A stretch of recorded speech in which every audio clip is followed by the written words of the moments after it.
கர்த்தருடைய நாமம் மகிமைப்படட்டும். லாஸ்ட் வீடியோவில் வந்து சேலஞ்சுக்காக ஒரு 2 கேள்வி கேட்டிருந்தேன். கமெண்ட்டில் அதுக்குண்டான பதில் எதுவுமே இல்லை. ஆனால் வேறு விதமான கமெண்ட்ஸுங்கெல்லாம் வந்துன்னு இருக்குது.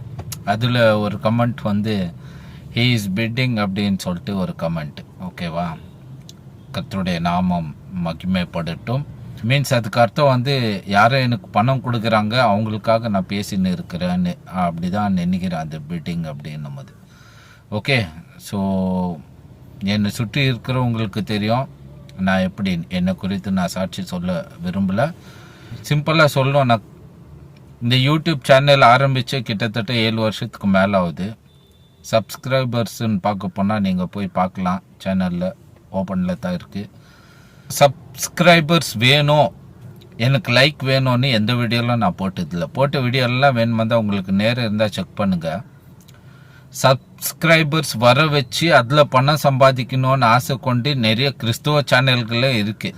இந்த 7 வருஷத்தில் அநேக விதமான காரியங்களை பேசி கவர்ந்து ஜனங்களை ஈர்த்து ஒரு 1000 சப்ஸ்கிரைபர்ஸ் எல்லாம் வர வச்சு அப்படி பணம் வர வைக்கணுன்ற தாட்டில் நிறைய பேர் செயல்பட்டு இருக்கிறாங்க. 7 வருஷமாக நான் எவ்வளோ சப்ஸ்கிரைபர்ஸ் வச்சுருக்கிறேன், எவ்வளோ வீடியோ போட்டு இருக்கிறேன். என்னுடைய பண நோக்கம் இருந்திருந்தா யூடியூப்பை வச்சு நான் சம்பாதிக்கணும்னு சில விஷயங்கள் நான் பண்ணியிருப்பேன், குறுக்கு வழிகளெல்லாம் நான் பண்ணியிருப்பேன். ஸோ அது என்னுடைய இன்டென்ஷன் இல்லை. என்னுடைய இன்டென்ஷன் சத்தியத்தை வெளியே கொண்டு வரணும், அதுதான். ஸோ உங்களுடைய கமெண்ட்டுக்கு ரொம்ப நன்றி. இப்படி கமெண்ட் போடுறீங்களே, நான் ஆக்சுவலி வேதத்தின் அடிப்படையில் 2 கேள்வி கேட்டேன். அந்த கேள்விக்கு பதில் சொல்லுங்க அப்படின்னா அதுக்கு உங்களுக்கு நேரம் இல்லை. நான் லாஸ்ட் வீடியோவில் சொன்னது என்னன்னா, வேதத்தை படிச்சுட்டு அப்புறம் கமெண்ட் போடுங்க அப்படின்னு. வேதத்தை படிக்காம உங்களோட ஃபீலிங்ஸை வெளியே கொண்டு வரீங்க. இதுவா வேதம் உங்களுக்கு சொல்லுது? இப்படிதான் நீங்க கேலியோ கிண்டல் இன்னொருத்தரை பத்தி பேசிக்கின்னு கமெண்ட், இதுக்கா கிறிஸ்தவர்களா நீங்க மாறி இருக்கிறீங்க? வேதம் என்ன சொல்லுது? பேதுரு என்ன சொல்றாரு? 1 பேதுரு 3ஆம் அதிகாரம் 15வது வசனத்தை நான் வாசிக்கிறேன். கர்த்தராகிய தேவனை உங்கள் இருதயங்களில் பரிசுத்தம் பண்ணுங்கள், உங்களில் இருக்கிற நம்பிக்கையை. இப்ப நான் எதை குறித்து பேசின்னு இருக்கிறேன்? ரகசிய வருகை. அதாவது எப்படிப்பட்ட ரகசிய வருகை? அவர் யார் கண்ணுக்கு தெரியாம வருவாருன்றது அப்பட்டமான ஒரு பொய். இந்த நம்பிக்கை பொய் அப்படின்னு நான் சொல்லின்னு வரேன். இது உண்மை அப்படின்னா இப்ப இங்க பேதுரு என்ன சொல்றாருன்னா, இதுதான் உங்களை நம்பிக்கை, நீங்க இதை தான் நம்புறீங்க அப்படின்னா உங்களில் இருக்கிற நம்பிக்கையை, இப்படிப்பட்ட ரகசிய வருகை நம்பிக்கை கொண்ட நீங்கள் நம்பிக்கையை குறித்து உங்களிடத்தில் விசாரித்து கேட்கிற யாவருக்கும். இப்ப நீங்க இந்த நம்பிக்கையில இருக்கிறீங்க தானே? இப்ப இந்த நம்பிக்கையில இருக்கிற உங்கள்கிட்ட உங்களிடத்தில் விசாரித்து கேட்கிற யாவருக்கும், உங்கள்கிட்ட உங்க நம்பிக்கை குறித்து யாராவது விசாரித்து கேட்டா, உதாரணத்துக்கு ஏன் நீ இயேசுவை நம்புற அப்படின்னு கேட்டா அதுக்கு பதில் சொல்ல திராணி இருக்கணும். நீங்க ரகசிய வருகை, இயேசு கிறிஸ்து இன்விசிபிளாக யார் கண்ணுக்கும் தெரியாம வருது உண்மை, அந்த நம்பிக்கை கொண்டிருக்கிறவர்கள்னா அதை குறித்து நான் சந்தேகம் கேட்கும் போது அதுக்கு எப்படி நீங்க பதில் சொல்லணுமா? பேதுரு சொல்றாரு, கேளுங்க. சாந்தத்தோடும் வணக்கத்தோடும் உத்தரவு சொல்ல எப்பொழுதும் ஆயத்தமாயிருங்கள். சாந்தத்தோடும் வணக்கத்தோடும். அப்படியே உங்க கமெண்ட் வந்து இருக்கு. இந்த சேனல்ல இல்லை, எந்த சேனல்லையும் சரி கமெண்ட் போடுறதுக்கு கொஞ்சம் யோசிங்க. மற்றவங்களை கிண்டல் பண்றதுக்கோ திட்டுறதுக்கோ கேலி, இதுக்காக உங்களை கிறிஸ்தவர்களா வச்சிருக்கிறார் ஆண்டவர்.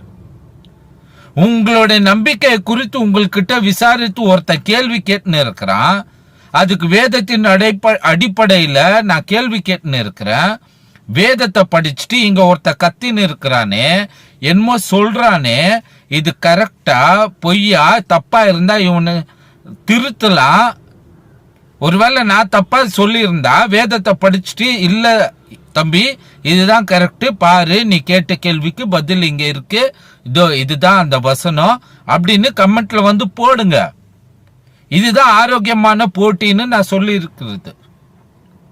அதை விட்டுட்டு டியூஷனுக்கு போ, தமிழ் சீரியல ஏங்க, ஏன் தமிழ் சரியில்லைன்னா நான் பரலோக ராஜ்யத்துக்கு போக மாட்டேன்னு ஆண்டவர் எனக்கு சொல்ல, ஓகேவா? வேதத்திலே எனக்கு சொல்ல. என் தமிழ் சரியில்லைன்னா நாசமா போட்டோம். ஸோ தயவுசெய்து தமிழ்ல ஏதாவது குறை இருந்தா மன்னிச்சிடுங்க. புரியுதுங்களா? வேதத்தின் அடிப்படையில் நான் கேள்வி கேட்டுன்னு இருக்கும்போது சாந்தத்தோடும் வணக்கத்தோடும் வேதத்தை படிச்சுட்டு அதுக்குண்டான பதில் இருந்தால் போடுங்க. அப்படி இல்லை, ஏதாவது உங்களுக்கு கேள்வி இருந்தால் அந்த கேள்வி, அப்போ இந்த வசனத்துக்கு என்ன, இது என்ன அர்த்தம் அப்படின்னு கமெண்ட்ல வந்து கேள்வி கேளுங்க. ஒரு ஃபெலோஷிப் பில்டு பண்ணுங்க.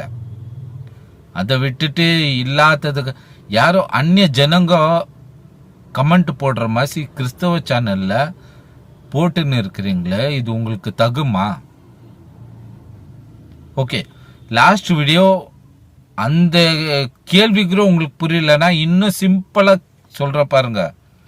ஏசு கிறிஸ்து, ஓகேவா? இப்போ நான் கேட்குற கேள்வி இப்போ வேதத்தின் அடிப்படையில் நான் கேட்டேனே லாஸ்ட் வீடியோல கேள்வி, அதை இன்னும் நான் தெளிவா கேட்கிறேன். மேத்யூ 25:13 இயேசு ஒரு காரியத்தை சொல்றாரு. இந்த மாதிரி புதிய ஏற்பாட்டில் காஸ்பல்ஸ்ல இயேசு பல இடத்துல அவர் சொல்லியிருக்கிற விஷயம் வந்து இதுதான். என்ன தெரியுமா? நேரம் தெரியாது, மனுஷகுமாரன் வரும் நாளிகையாவது உங்களுக்கு அறியாதிருக்கிறபடியால் விழித்திருங்கள். இது பல தடவை அவர் சொல்லியிருப்பார். அவர் வர நாளிகை தெரியாது, அதாவது டைம் தெரியாது. இதுதான் சீக்ரெட், டைம் தான் சீக்ரெட்னு நான் சொல்லின்னு இருக்கிறேன், ஓகேவா? இப்போ இயேசு கிறிஸ்து அந்த நேரம் தெரியாதுன்னு சொல்லிட்ட பிறகு நான் கேட்கிற கேள்வி, இதுக்காவது நீங்க புரிஞ்சு நீங்க பதில் சொல்லுங்க. உபத்திரவ காலத்துக்கு முன்பதாக, அதாவது அந்தி கிறிஸ்துவோட 7 வருடத்துக்கு முன்பதாகவே இயேசு கிறிஸ்து வந்து விடுவார் என்ற அந்த நேரம் உங்களுக்கு சொன்னது யாரு? புரியுதா இப்ப கேள்வி? இயேசுவா? இந்த நாள் எப்படி சொன்னாரு? அந்தி கிறிஸ்துவோட நாட்களுக்கு முன்பதாக இயேசுவோட நாள் வரும் அப்படின்னு உங்களுக்கு சொன்னது யாரு? யார் சொன்னா? வேதத்துல இருக்கா? இப்ப புரியுதா உங்களுக்கு கேள்வி நான் என்ன கத்தின்னு இருக்கிறேன்னு? உபத்திரவ காலத்துக்கு முன்பதாக இயேசு வருவார்னு எங்கெங்க சொல்லுது? அந்த டைம் உங்களுக்கு சொன்னது யாரு? எப்படி நீங்க அடிச்சு சொல்லலாம் இயேசு கிறிஸ்து உபத்திரவ காலத்துக்கு முன்பதாகவே வருவாருன்னு? வேத சத்தியம் இருக்கா உங்ககிட்ட? யார் சொல்லி நிற்கிறது? இதெல்லாம் சொல்லி நிற்கிறவங்ககிட்ட ஆதாரம் கேளுங்க, எங்க இருக்கு அப்படின்னு போய் கேளுங்க. சும்மா யூடியூப்ல பார்த்துட்டு வீடியோஸை பார்த்துட்டு அவங்க சொன்னாங்க இவங்க சொன்னாங்க, வேதத்தை எடுத்து படிங்க. இயேசு எங்கேயாவது சொல்லி இருக்கிறாரா? அந்த டைம் தெரிவிச்சிருக்கிறாரா? உபதிரவ காலத்துக்கு முன்பதாகவே நான் வந்துருவேன்னு. இந்த நேரம் மட்டும் சொல்லின்னு இருக்கிறாங்களே, இது உங்களுக்கு ராங் டீச்சிங்கா தெரியலையா உங்களுக்கு? உபதிரவ காலத்துக்கு முன்பதாக, அந்தி கிறிஸ்துவோட ஆட்சிக்கு முன்பதாக இயேசு ரகசியமா யார் கண்ணுக்கும் தெரியாது வந்துருவாருன்னு எப்படிங்க சொல்லலாம்? நீங்க எப்படி இயேசு கிறிஸ்துவோட வருகையை நீங்க ஜட்ஜ் பண்ண இருக்கிறீங்க? அந்தி கிறிஸ்துவோட ஆட்சிக்கு முன்பதாக இயேசு வந்துடுவாருன்னு யார் சொன்னது? எந்த தூதர் சொன்னது? எந்த கேப்ரியல் தூதர் வந்தாரா? மிகாவேல் தூதர் வந்தாரா? இல்ல யோவான் ஸ்நானகன் வந்தாரா? இல்ல அப்போஸ்தலனாகிய யோவான் வந்தாரா? யார் வந்து சொன்னது? எலியா வந்தாரா? மோசே வந்தாரா? யார் சொன்னாங்க? எந்த ஊழியக்காரர் சொன்னாங்க? இவ்வளவு மேத்யூ புஸ்தகத்துல இருக்கா? மார்க்ல இருக்கா? லூக்கால இருக்கா? யோவான்ல இருக்கா? வெளிப்படுத்தின விசேஷத்துல இருக்கா? எங்க இருக்கு சொல்லுங்க. வேதத்தின் அடிப்படையில் கேட்டுன்னு இருக்கிறான். யார் சொன்னது? பதில் இருக்கா உங்களுக்கு? காண்பீங்க. உபதிரவ காலத்துக்கு முன்பதாக இயேசுவோட வருகை இருக்கணும், அந்த டைம் நீங்க காண்பீங்க. பதில் சொல்லுங்க. இதுக்கு புரியுதா நான் என்ன கேட்டுன்னு இருக்கிறேன்னு? இந்த காலம் மற்றும் இந்த நேரம் மற்றும் எப்படிங்க உங்களுக்கு தெரியும்? இந்த டைம் சொன்னது யாரு?